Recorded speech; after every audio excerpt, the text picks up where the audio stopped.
ദൈവം അത്ഭുതങ്ങളുടെ ദൈവമാണ്. ദൈവം വിടുതൽ നൽകുന്നവനാണ്. രോഗിക്ക് സൗഖ്യം നൽകുന്നവനാണ്. പാപിക്ക് പാപമോചനം നൽകുന്നവനാണ്. പിശാചിനെ അവൻ തകർത്ത് കളയുന്ന ദൈവമാ.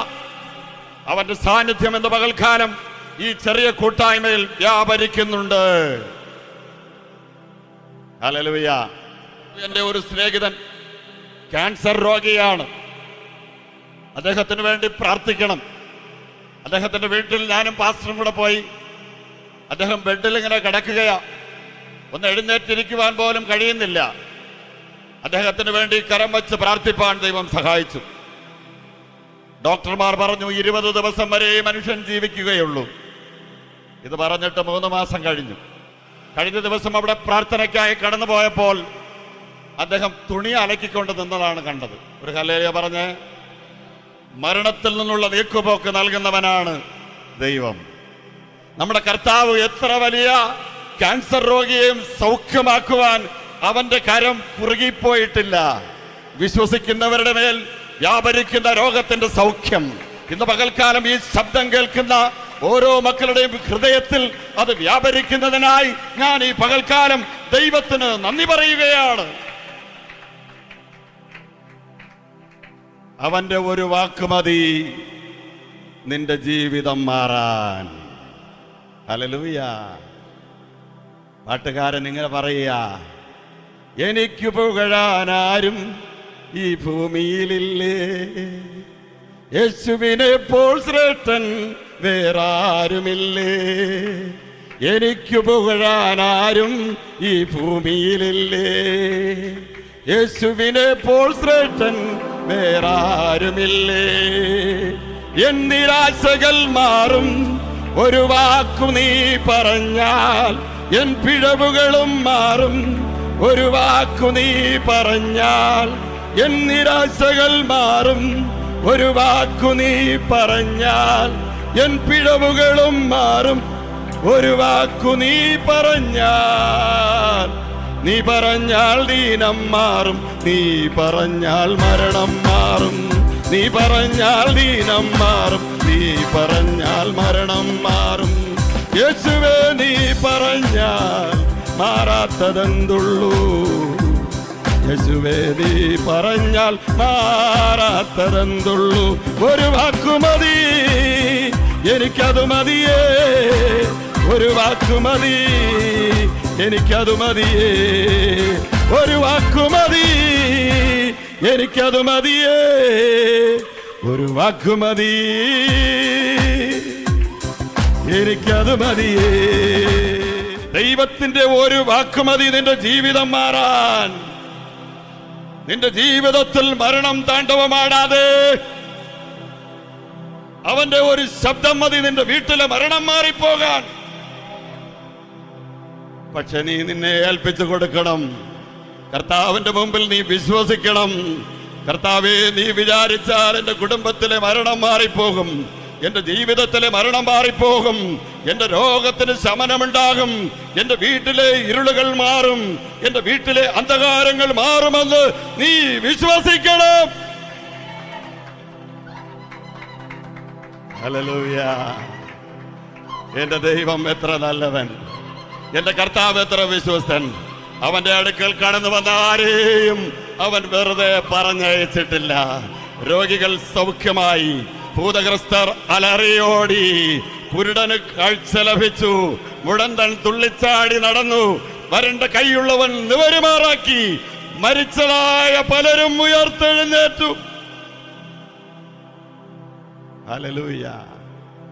കർത്താവിന്റെ സന്നിധിയിൽ കടന്നു വന്ന ദൈവത്തിന്റെ മക്കളെ, ഇന്ന് പകൽക്കാലം നിന്റെ ജീവിതത്തിൽ വിടുതലിന്റെ ദിനമാണ്. ആരോടൊക്കെയോ ഇന്ന് പകൽക്കാലം ദൈവത്തിന്റെ പരിശുദ്ധാത്മാവ് ശക്തമായി ഇടപെടുന്നുണ്ട്.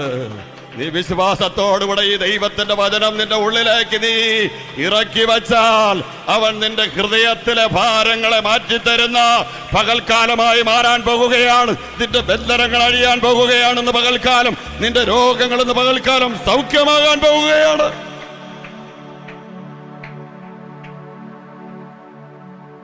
വളരെ പ്രാർത്ഥനയോടുകൂടെ ഇന്ന് പകൽക്കാലം നമുക്ക് ദൈവസന്നിധിയിലായിരിക്കാം. എങ്ങനെ ആയിരിക്കണം? കർത്താവേ അരുളി ചെയ്യണമേ, അടിയൻ കേൾക്കുന്നു എന്ന് ശമൂവേൽ ബാലൻ പറഞ്ഞതുപോലെ ഇന്ന് പകൽക്കാലം കർത്താവിനുള്ളതാണ്.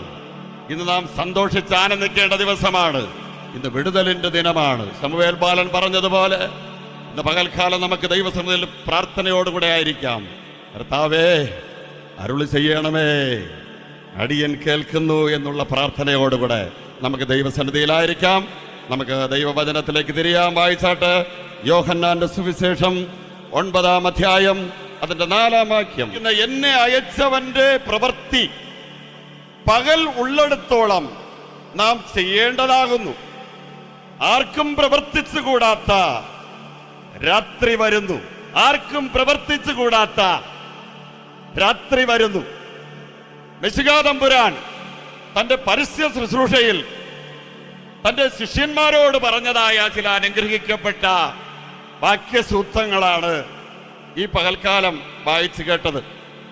എൻ്റെ പ്രസംഗ വിഷയം ഭയാനകമായ രാത്രികൾ, ഭയപ്പെടുത്തുന്ന രാത്രികൾ, ഭീതി ജനിപ്പിക്കുന്ന രാത്രികൾ എന്നുള്ള വിഷയത്തെ ആസ്പദമാക്കി ചില നിമിഷം നിങ്ങളോട് വചനം സംസാരിച്ച് വേഗത്തിൽ ഇരിക്കുവാൻ ആഗ്രഹിക്കുകയാണ്. അതെങ്ങനെയാണ് പറയുന്നത്? അതിന്റെ അവസാന ഭാഗം, ആർക്കും പ്രവർത്തിച്ചുകൂടാത്ത രാത്രി വരുന്നു.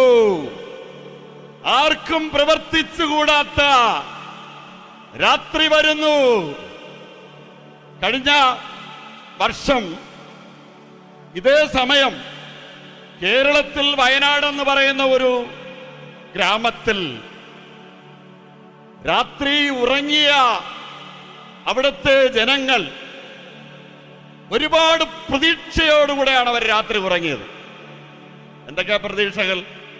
നാളെ എൻ്റെ മകളുടെ വിവാഹം ആലോചിക്കുന്നതിന് വേണ്ടി ഒരിടത്ത് പോകണം, എൻ്റെ കുടുംബത്തിൽ കുറെ വസ്തുവകകൾ സമ്പാദിക്കണം, എനിക്ക് ഈ ദേശത്ത് കുറെ സ്ഥലങ്ങളെല്ലാം വാങ്ങിക്കൂട്ടണം, എൻ്റെ മക്കളുടെയും എൻ്റെ കുടുംബത്തിൻ്റെയും നല്ല ഭാവിക്ക് വേണ്ടി എനിക്ക് ഒരുപാട് കാര്യങ്ങൾ ചെയ്യണമെന്ന് നൂറുകണക്കിന് ആയിരക്കണക്കിന് പ്രതീക്ഷകളോടുകൂടെ രാത്രി ഉറങ്ങുവാൻ കണ്ണടച്ചവർ കണ്ണ് ചിമ്മി മറയുന്നത് പോലെ രാത്രി ഏതാണ്ട് 1 മണി സമയം കഴിഞ്ഞപ്പോൾ ആ പട്ടണം ഒലിച്ചുപോയി.